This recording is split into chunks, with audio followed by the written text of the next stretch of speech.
Hi ಎಲ್ರಿಗೂ ನಮಸ್ಕಾರ, welcome to my new vlog. ಇವತ್ತಿನ ವ್ಲಾಗ್ನ ಸ್ಟಾರ್ಟ್ ಮಾಡ್ತಾ ಇದ್ದೀನಿ. ನೀವಿನ್ನೂ ನನ್ನ ಚಾನಲ್ನ ಸಬ್ಸ್ಕ್ರೈಬ್ ಮಾಡ್ಕೊಂಡಿಲ್ಲ ಅಂದರೆ ಈಗಲೇ ಸಬ್ಸ್ಕ್ರೈಬ್ ಮಾಡ್ಕೊಳ್ಳಿ. ರಂಜು ಸಂಜು ವ್ಲಾಗ್ಸ್. ಇವತ್ತು ನಾನು ಕೆಂಚಮ್ಮ ದೇವಿ ದೇವಸ್ಥಾನಕ್ಕೆ ಹೋಗ್ತಾ ಇದ್ದೀನಿ. ಅದಕ್ಕೆ ಎಲ್ಲ ರೆಡಿ ಮಾಡ್ಕೊತಾ ಇದ್ದೀನಿ. ಅತ್ತೆ ಬೆಳಗ್ಗೆನೇ ಪೂಜೆ ಮಾಡಿಬಿಟ್ಟು ಹೋಗಿದ್ದಾರೆ.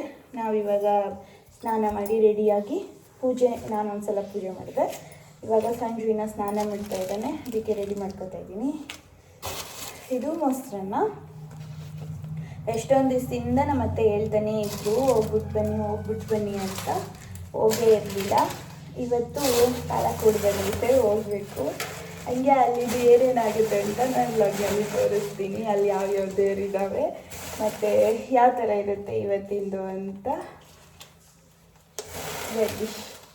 ರೆಡಿ ಆಯಿತು. ಇವತ್ತಿನ ನಮ್ಮ ದೇವ್ರ ಮನೆ ಈ ಥರ ಕಾಣಿಸ್ತಾ ಇತ್ತು. ನಿಂಬೆಹಣ್ಣು ತಗೊಳ್ಳೋದನ್ನು ಮರ್ತುಬಿಟ್ಟಿದ್ದೆ. ಆಮೇಲೆ ನಿಂಬೆಹಣ್ಣು ತಗೊಂಡೆ. ಬಾಳೆಹಣ್ಣು ಸಂಜು ತಗೊಟ್ಟು ಬಂತು ಅಂಗಡಿಯಿಂದ. ಅದನ್ನು ಇಟ್ಕೊಂಡು ರೆಡಿ ಆದ್ವಿ, ಹೊರಟ್ವಿ. ಹೋಗೋ ದಾರಿಲೇ ನಮ್ಮ ತೋಟ ಸಿಗುತ್ತೆ. ಅಲ್ಲಿ ನಮ್ಮ ಅತ್ತೆ ಇದ್ದಾರೆ. ಅವರು ನೀರು ತೊಗೊಂಡೋಗಿರಲಿಲ್ಲ ಇವತ್ತು ಕುಡಿಯೋಕ್ಕೆ. ಅವ್ರು ಸಂಜೆವರೆಗೂ ವಾಪಸ್ ಬರೋಲ್ಲ, ಅದಕ್ಕೆ ನೀರು ತಗೊಂಡು ಹೊರಟ್ವಿ. ಈ ಹೋಗೋ ರೋಡ್ ಫುಲ್ಲು ಕಾಡೆ, ಪೂರ್ತಿ ಕಾಡೆ. ನಮ್ಮ ತೋಟದ ಪಕ್ಕನೂ ಕಾಡೆ ಇರೋದು. ಹೋಗ್ತಾಯಿದ್ವಿ ಹಂಗೆ.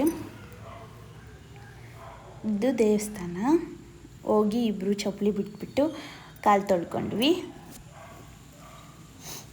ಇಲ್ಲಿ ಬಾವಿ ಇದೆ ಒಂದು, ಅದರೊಳಗೆ ಆಮೆ ಇದೆ.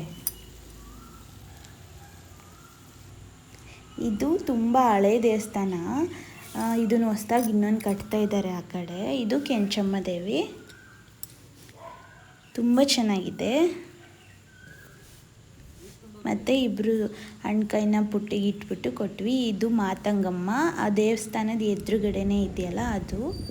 ಮತ್ತು 2 ದೇವಸ್ಥಾನಕ್ಕೆ ಪೂಜೆ ಮಾಡಿಸ್ಕೊಂಡು ಹೊರಗಡೆ ಬಂದ್ವಿ.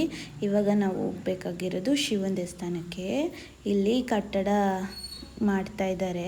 ಇನ್ನು ಹೊಸ ದೇವಸ್ಥಾನ ಇದು, ಹೊಸದಾಗಿ ಕಟ್ತಾ ಇದ್ದಾರೆ. ಆಲ್ಮೋಸ್ಟ್ ಆಗ್ತಾ ಇದೆ, ಇನ್ನೂ ಬಾಕಿ ಕೆಲಸ. 2 ದೇವಸ್ಥಾನಗಳಿಗೆ ಪೂಜೆ ಮಾಡಿಸ್ಕೊಂಡು ಹೋಗ್ತಾ ಇದ್ದೀವಿ. ಇದು ಶಿವನ ದೇವಸ್ಥಾನ. ಇದ್ರದ್ದು ಸುತ್ತ ನೋಡಿ ಫುಲ್ಲು ಗ್ರೀನಾಗೆ ಕಾಣಿಸ್ತಾ ಇದೆ. ಇವಾಗ ಸ್ವಲ್ಪ ಗುಂಡಿ ತೊಡ್ಬಿಟ್ಟವ್ರೆ. ಇದು ಗವಿಸಿದ್ದೇಶ್ವರ ದೇವಸ್ಥಾನ, ಶಿವನ ದೇವಸ್ಥಾನ. ಆಮೇಲೆ ಮತ್ತೆ ಇಲ್ಲಿಗೆ ಬಂದು ಪೂಜೆ ಮಾಡಿಸ್ಕೊಂಡ್ವಿ. ಮತ್ತೆ ವಾಪಸ್ ಬಂದು ನಂಗೆ ಸುತ್ತ ನೋಡ್ತಾನೇ ಇದ್ದೆ. ಎಲ್ಲ ಕಡೆ ಬೆಟ್ಟ. ಮತ್ತು ಇಲ್ಲಿ ಟ್ರಕ್ಕಿಂಗ್ ಪ್ಲೇಸ್ ಕೂಡ ಇದೆ. ಬೆಟ್ಟ ಹತ್ಬೋದು ಇಲ್ಲಿ. ಅಂದರೆ ಫಸ್ಟೆಲ್ಲ ತುಂಬ ಜನ ಹತ್ತುತ್ತಾ ಇದ್ರಂತೆ, ಇವಾಗೆಲ್ಲ ಕಡಿಮೆ ಮಾಡಿದ್ದಾರೆ ಬೆಟ್ಟ ಹತ್ತೋದನ್ನು. ದನ ಕರ ಮೇಯಿಸೋರು ಮಾತ್ರ ಇಲ್ಲಿ ಇರ್ತಾರೆ ಜಾಸ್ತಿ. ಮತ್ತು ಇಲ್ಲಿ ಶಿವನ ದೇವಸ್ಥಾನದಿಂದ ಹೊರಗಡೆ ಬಂದರೆ ಬಿಲ್ಪತ್ರೆ ಮರ ಸಿಗುತ್ತೆ. ಅದ್ರ ಕೆಳಗಡೆ ನೋಡಿ ಹಳೆ ಕಾಲದ್ದು ಪುರಾತನ ಶಿಲೆಗಳು ನೋಡೋಕ್ಕೆ ಸಿಗ್ತವೆ. ಇವು ನೋಡಿ ತುಂಬ ಡೀಟೇಲಿಂಗ್ ಆಗಿದ್ದಾವೆ. ಇಲ್ಲಿ ಒಂದು ದೊಡ್ಡದು ಬಿಲ್ಪತ್ರೆ ಮರ ಇದೆ. ಈ ವಿಗ್ರಹ ನೋಡಿ ಎಷ್ಟು ಚೆನ್ನಾಗಿ ಮಾಡಿದ್ದಾರೆ. ಮೇಲ್ಗಡೆ ಶಿವ, ಸೆಂಟ್ರಲ್ಲಿ ಇದು ಲಿಂಗದ ಮೇಲೆ ಒಂದು ಶಿಲೆ ಇಟ್ಟಿದ್ದಾರೆ. ಇದು ಒಂದು ನಾಗರದ್ದು ಮತ್ತು ಪಾದ. ಇದು ಗಣೇಶ. ಅವ್ರು ಹೇಳ್ತಾ ಇದ್ರು ಮೊದಲೆಲ್ಲ ಈ ದೇವ್ರುಗಳಿಗೆ ಪೂಜೆ ಮಾಡ್ತಾಯಿದ್ರಂತೆ ಅವ್ರದ್ದು ಪೂರ್ವಿಕರು, ಐನೋರವ್ರ ಪೂರ್ವಿಕರು. ಮತ್ತು ಅಲ್ಲಿಂದನೂ ಪೂಜೆ ಮಾಡಿಸ್ಕೊಂಡು ಹೊರಟ್ವಿ. ನಾವು ಮನೆಗೆ ಹೋಗೋಣ ಅಂತ ಮುಗೀತು. 3 ದೇವಸ್ಥಾನದ್ದು ಪೂಜೆ ಮಾಡಿಸ್ಕೊಂಡ್ವಿ. ಇಲ್ಲಿ ಬಾವಿಯೊಳಗೆ ಆಮೆ ಇತ್ತು. ನಾನು ನೋಡ್ತಾ ಇದ್ದೆ, ಇನ್ನೇನು ಫೋನ್ ತೆಗೆದೆ ಓಡೇ ಬಿಡ್ತು.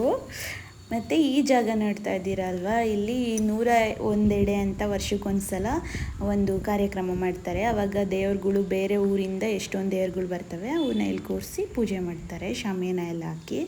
ಮತ್ತು ಇಲ್ಲಿ ಹೊರ್ಗಡೆಯಿಂದ ಜನ ಬಂದು ಅಡುಗೆ ಮಾಡ್ಕೊಂಡೆಲ್ಲ ಊಟ ಮಾಡ್ಬೋದು. ರೂಮ್ಸ್ ಎಲ್ಲ ಇರ್ತವೆ. ಮತ್ತು ಫ್ರೆಂಡ್ಸ್ಗಳ ಜೊತೆ ಬರ್ಬೋದು, ಫ್ಯಾಮಿಲಿ ಜೊತೆ ಬರ್ಬೋದು. ನಾವು ಅಲ್ಲಿಂದನೇ ಕೋಳಿನ ಕುಯ್ಕೊಂಡು ಬಂದಿದ್ವಿ. ಮತ್ತು ಬಂದು ಅಡುಗೆ ಮಾಡಿ ಊಟ ಮಾಡಿಕೊಂಡೆ. ಇವತ್ತು ಚಿಕನ್ ಸಾಂಬಾರು ಮತ್ತು ಫಾರಮ್ ಕೋಳಿಲೇ ರೋಸ್ಟ್ ಮಾಡಿದ್ದೆ.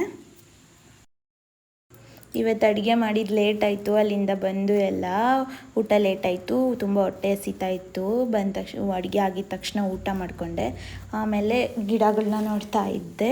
ಅತ್ತೆ ಬಂದಿದ್ದರು, ತೋಟದಿಂದ ಬಂದು ಹೂವು ಕಿತ್ಕೊಟ್ರು, ಅವನ್ನ ಕಟ್ಟಿದೆ. ಇದಾಗಿತ್ತು ಇವತ್ತಿನ ನನ್ನ vlog. Thank you so much ಇಲ್ಲಿವರೆಗೂ ನಾನು ವಿಡಿಯೋ ನೋಡಿದ್ದಕ್ಕೆ. ಈ ವಿಡಿಯೋ ನಿಮ್ಗೆ ಇಷ್ಟ ಆಗಿದ್ರೆ ಒಂದು ಲೈಕ್ ಮಾಡಿ.